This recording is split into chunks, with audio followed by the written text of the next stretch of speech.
Nakauwi na ako. Actually, 9 nandito na ako sa bahay.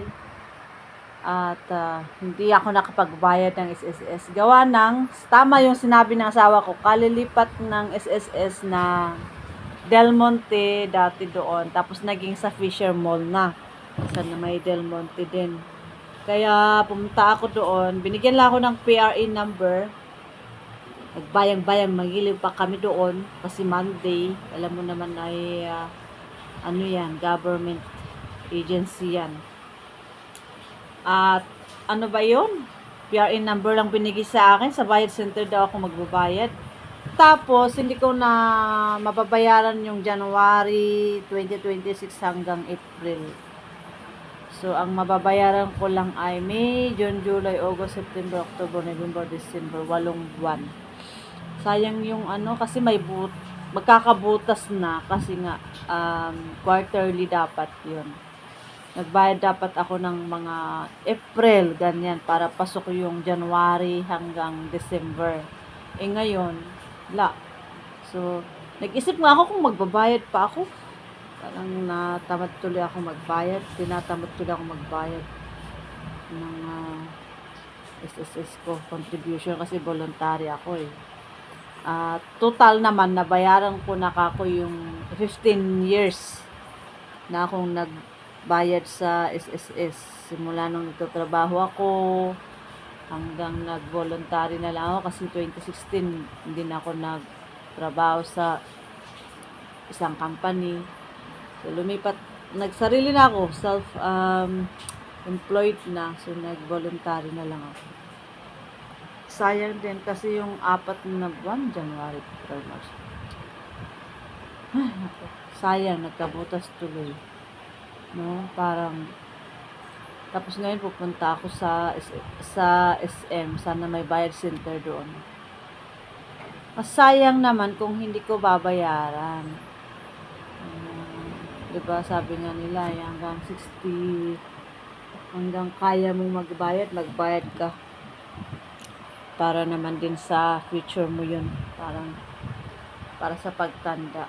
Pero hindi ka naman din pwedeng umasa doon sa pension mo lang sa SSS kasi after ilang years pagkatapos ng taon na yan ay hindi na ganong maliit na lang yung value ng pera natin. So kailangan mag-invest ng iba, hindi ka pwedeng umasa. Kailangan pa rin natin magtrabaho, no? 'Di ba? Pagka nasa probinsya ka ka na lang, alaga ka ng mga alagain mo diyan, pangdagdag sa pangangailangan. Pagka malakas ka, syempre, trabaho ka, tinda-tinda ka, nung magpapasaya sa'yo pag sa edad mo na kasi minsan maayaw na tayo sa buhay dito sa Maynila eh.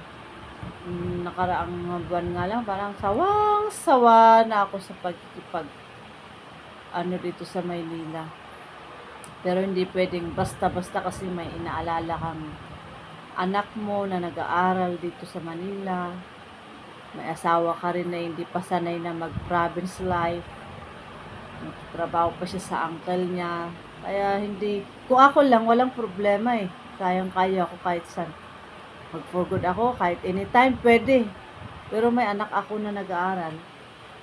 At asawa, kailangan mo pa rin isaalang-alang yun kasi may pamilya ka dito. Siguro dala ng mga maraming pinagdadaanan, naisip mo yung gano'n. Tapos ngayon medyo okay na yung aking mind. Yung parang focus na ako. Ay, total, may bahay na kami. Focus na ako sa pagtrabaho hanggat kaya magtrabaho. Tapos pagka na talaga, hindi na para sa iyo ang paghahanap buhay dito sa Bulaklakan sa Dangwa, edi saka ka na Pero habang sabi ng Lord, diyan ka muna, trabaho ka pa, edi magtrabaho tayo. Kaya ganun lang. So nalipat lang, yun lang yung nalipat yung Del Monte SSS. Yung SSS na branch dun sa Del Monte, dun sa may tapat ng Iglesia ni Cristo, nalipat na doon sa Fisher Mall, which is malapit lang din yung Fisher Mall doon. Kaya tricycle ka lang, 40 pesos lang yung pamasahe doon sa mga hindi pa nakakaalam, no, na mga kapwa natin member ng SSS. Nasa third floor na po doon sa Fisher Mall na kaano yung SSS branch, nalipat na doon. Lahat na lang ng sa mall na lang, Dati-rati, kahit saan lang dyan. Ngayon, ang social na rin ng mga SSS, PhilHealth, Pag-ibig. Gusto na sa mga malalaking mall yung aircon. Okay, so hanggang dun lang po guys. Thank you. Bye-bye. And God bless.